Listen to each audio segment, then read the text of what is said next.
Halo teman-teman, welcome back to my channel. Kali ini kita akan belajar tematik kelas 3, tema 1, subtema 1, pembelajaran yang kelima.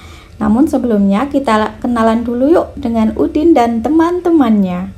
Nah, di sini ada Meli, kemudian ada Udin, ada Beni, ada Dayu, ada Lani, ada Siti, dan ada Edo. Nah, teman-teman, hari ini Udin sedang bermain bersama teman-temannya. Kita perhatikan gambar berikut ini ya. Ya, gambar 1. Ada si Udin. Ini yang berbaju hijau itu namanya Udin. Kemudian yang tengah itu namanya Beni. Kemudian yang bajunya biru dan rambut keriting itu namanya si Edo. Mereka sedang ngapain ya teman-teman? Sedang bermain tanah ini ya. Si Udin membawa ranting, kemudian juga dengan si Edo. Nah, kita tulis dulu teman-teman, sedang apa mereka di bawah ini ya. Berarti Udin dan teman-teman, Udin, Beni,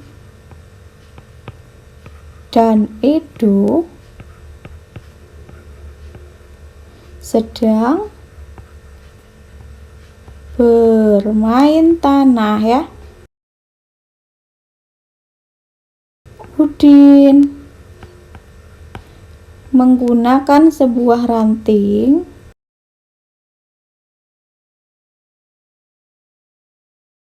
untuk menggali tanah. Kemudian kita perhatikan gambar yang kedua teman-teman. Jadi tadi gambar 1 Udin bermain tanah dan teman-temannya. Kemudian di gambar 2 ini Udin sedang apa ya? Di sini tidak ada Udin ya teman-teman. Di gambar 2 adanya si Edo dan si Beni. Nah, Beni ini sedang mencuci tangannya karena dia tadi kan bermain tanah. Sedangkan si Edo dia habis main, melihat makanan ini langsung mengambilnya ya. Kita tulis dulu, Beni sedang mencuci tangan. Kemudian si Edo mengambil makanan. Nah, sekarang kita lanjut ke gambar yang ketiga teman-teman. Perhatikan nih ya, mereka ada si Beni, Udin, dan si Edo. Mereka sedang ngapain teman-teman? Makan ya, makan makanan. Kita tulis di sini, Beni, Udin,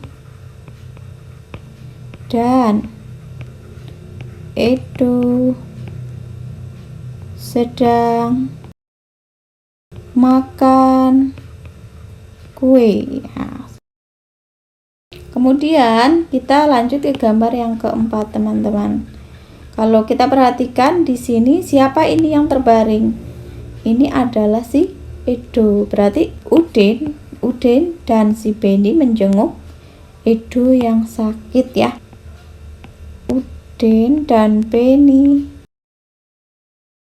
menjenguk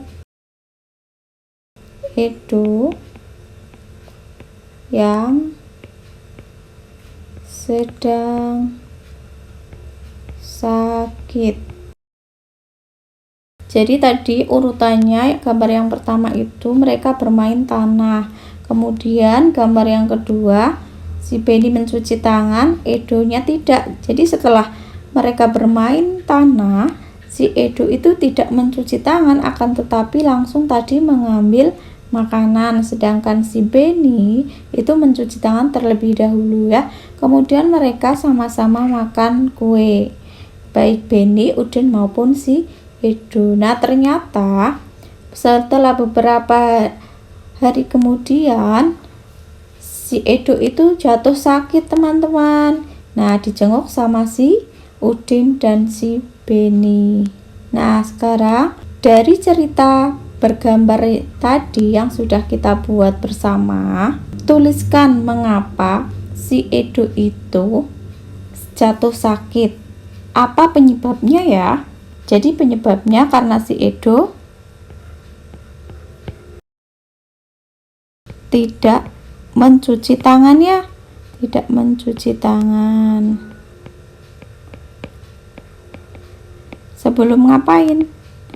Sebelum makan.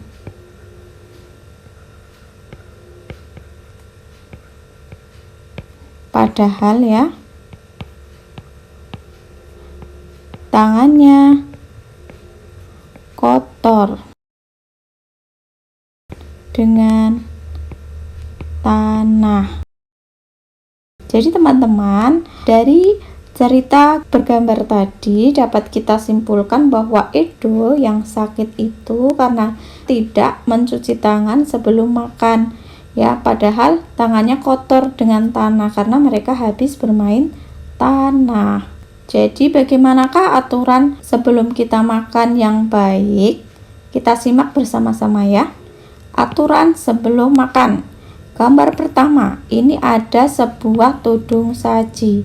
Nah, di dalam tudung saji ini ada makanan. Makanan ditutup dengan tudung saji, tujuannya apa?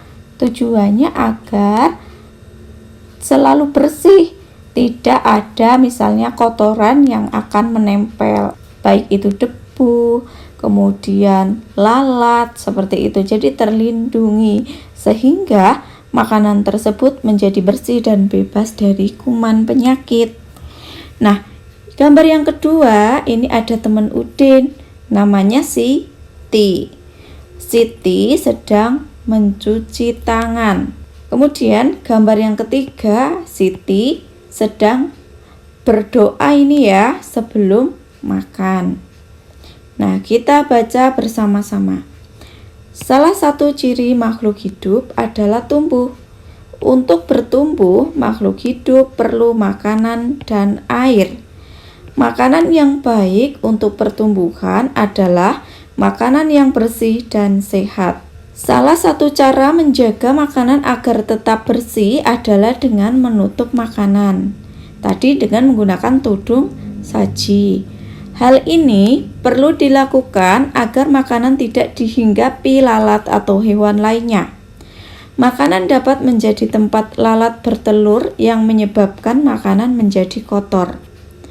Selain menjaga kebersihan, kita juga harus berdoa sebelum makan. Berdoa untuk berterima kasih atas karunia yang diberikannya. Makan sesuai kebutuhan, menjaga kebersihan makanan, serta berdoa sebelum dan sesudah makan merupakan contoh sikap bersyukur. Artinya, makan sesuai kebutuhan itu tidak boleh berlebihan sampai berpiring-piring, tapi cukup ketika sudah merasa kenyang, kita cukupkan makannya ya. Kemudian menjaga kebersihan makanan. Nah, kita menggunakan alat makan yang bersih, dicuci pakai sabun seperti itu. Kemudian makanan itu ditutup dengan menggunakan tudung saji, atau makanan itu kita letakkan di lemari yang tertutup, seperti itu caranya. Kemudian berdoa sebelum dan sesudah makan. Sikap bersyukur merupakan pengamalan sila pertama Pancasila, yaitu ketuhanan yang Maha Esa. Jika kita sudah makan sesuai kebutuhan, menjaga kebersihan, serta berdoa sebelum dan sesudah makan, berarti kita sudah melaksanakan sila pertama Pancasila. Berdoa juga menunjukkan sikap berterima kasih kepada Tuhan. Selalu berdoa sebelum dan sesudah melakukan kegiatan juga merupakan contoh pengamalan sila pertama Pancasila. Tuliskan kebiasaan yang kamu lakukan sebelum makan, lalu ceritakan di depan teman-temanmu. Di sini contohnya tadi adalah kebiasaannya si Edo dan Siti. Nah, sekarang kita membandingkan kebiasaan makan si Edo dan Siti. Tadi Edo, bagaimana kebiasaan makannya? Tidak mencuci tangan ya, tidak mencuci tangan sebelum makan ya. Kemudian juga tidak berdoa. tidak berdoa. Bagaimana dengan Siti tadi digambar? Siti itu menjaga makanannya dengan menggunakan tudung saji, makanan tertutup. Kemudian kedua, Siti mencuci tangan sebelum makan. Yang ketiga, Siti berdoa. Itu adalah kebiasaan Siti. Sedangkan kebiasaan Edo tadi tidak mencuci tangan dan tidak berdoa. Nah, sekarang kita bandingkan antara Edo dan Siti. Jadi Edo dan Siti itu melakukan dua hal yang bertolak belakang. Nah, berdasarkan kebiasaan Edo dan Siti, bandingkan dengan kebiasaan kamu dan temanmu. Adakah kebiasaan makan yang baik tetapi belum kamu lakukan? Kalau antara Edo dan Siti tadi ada ya, Edo belum mencuci tangan, kemudian juga belum berdoa sebelum dan sesudah makan. Bagaimana kamu akan melakukannya? Nah, nanti kalau kalian sudah membandingkan antara kebiasaan makan kalian dengan temanmu, misalnya tadi seperti Siti dan Edo, kamu belum berdoa sebelum makan, maka berdoalah sebelum makan. Tirulah atau contohlah kebiasaan dari temanmu. Nah, teman-teman, agar kita bisa tumbuh dengan sehat dan bisa tumbuh dengan optimal, maka perlu diperhatikan makanan yang dimakan oleh kita. Apa saja sih yang bermanfaat untuk pertumbuhan kita? Nah, salah satu hal penting menu yang harus kita makan itu atau kita konsumsi itu adalah susu ya.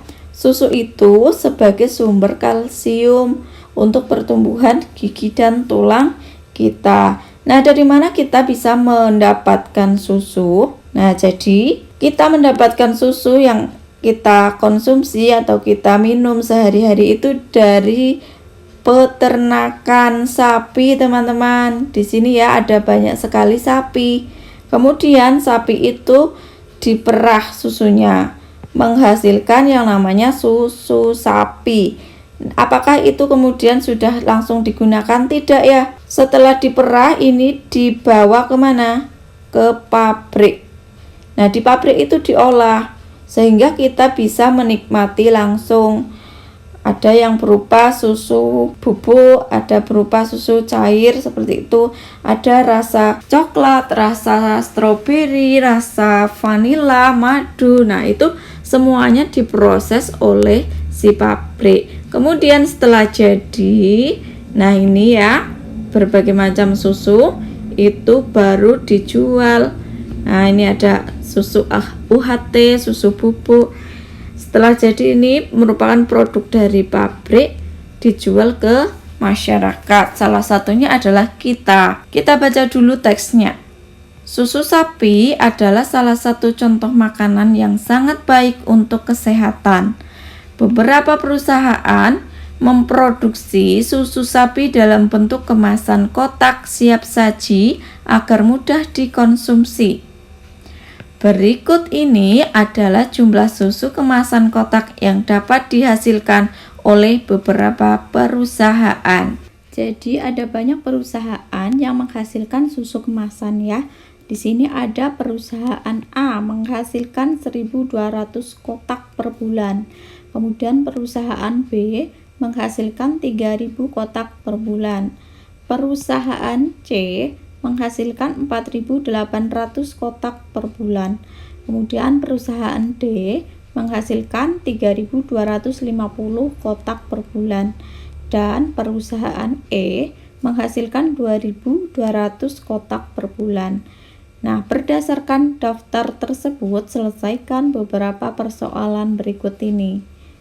Manakah perusahaan yang menghasilkan susu kemasan kotak paling banyak setiap bulan? Nah, soal ini bisa kita selesaikan dengan mengurutkan jumlah susu kemasan yang dihasilkan per bulan ya teman-teman. Di sini kan ada 1.200, 3.000, 4.800, 3.250 dan 2.200. Nah, kita tentukan yang paling banyak. Caranya bagaimana? Kita lihat yang mempunyai ribuan paling banyak, itulah yang paling banyak menghasilkan. Kita lihat sama-sama. Yang A 1, yang B 3, yang C 4, yang D 3, yang E 2. Nah, di antara angka ribuan ini yang paling besar adalah angka 4 ya. Berarti perusahaan yang menghasilkan susu kemasan kotak paling banyak setiap bulan adalah perusahaan C. Gampang ya. Kemudian kita ke pertanyaan yang kedua. Manakah perusahaan yang menghasilkan susu kemasan kotak paling sedikit setiap bulan? Sama ya, kita mengurutkan, tapi kita ambil yang paling sedikit. Tadi kan yang C sudah jelas itu paling banyak, makanya kita coret saja. Kita anggap tidak ada. Kita tinggal mengurutkan 1, 3, 3, 2. Di antara itu yang paling sedikit angka ribuannya adalah angka 1 ya. Jadi yang menghasilkan susu kemasan paling sedikit adalah perusahaan A. Lanjut kita ke pertanyaan yang selanjutnya teman-teman. Masih tentang perusahaan penghasil susu kemasan. Nomor 1, berapa jumlah susu kemasan kotak yang dihasilkan perusahaan A dan B?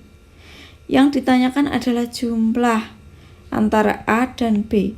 Maka cara menyelesaikan soal ini adalah dengan menjumlahkan ya susu kotak si A dan si B. Ini berdua. Kalau kita jumlahkan di sini berarti 1.200 ditambah dengan 3.000. Hasilnya adalah kita satu-satu. 0 ditambah 0, 0. Kemudian 0 ditambah 0 lagi, 0. 2 ditambah 0, 2. 1 ditambah 3, 4. Nah, jadi jumlah A dan B itu 4.200. Lanjut ke soal yang kedua. Berapa jumlah susu kemasan kotak yang dihasilkan perusahaan B dan E? Kita cari dulu B-nya. 3.000. Ditambah dengan E. 2.200 sama dengan 0, 0, 2, 5. 5.200. Lanjut ke soal ketiga. Berapa jumlah susu kemasan kotak yang dihasilkan perusahaan A dan E? A tadi kan 1.200, tulis dulu. Kemudian E 2.200. Kita jumlahkan dari belakang sama. 0 tambah 0, 0, 0. 2 tambah 2, 4. 1 tambah 2, 3. 3.400. Lanjut ke nomor 4. Berapa jumlah susu kemasan kotak yang dihasilkan B dan C? B tadi 3.000, tulis dulu. C adalah 4.800. Jumlahnya sama dengan 0 tambah 0 kan 0. 0 tambah 0 lagi 0. 0 tambah 8, 8.